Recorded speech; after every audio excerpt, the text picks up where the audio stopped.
ज्ञानी मान ये सदा सर्वदा पूज्य।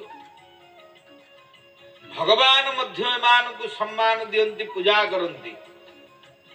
तेणु केते बेले भगवान कहा द्वार रे को रूप रे पहुंचीबे से कथा केही जानी नांती।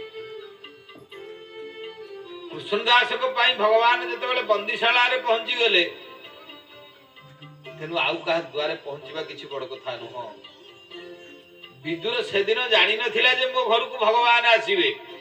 दुखे सुखे साग पखाल खाई जीवन यापन करबा व्यक्ति से को होचंते हजार प्रकार विभिन्न नाना सुमिष्ट लघुपिष्ट कादाय नैवेद्य चाद्य पुरुषम प्रपद्ये। भगवान को कौन आनी कि जब नैवेद्य नाना सुमिष्ट लघुपिष्ट कोड आनी बसिए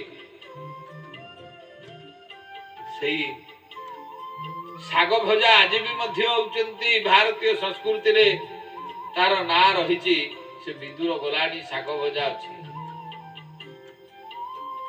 भकत विदुर साग भजा देई तो साई पारिला मन।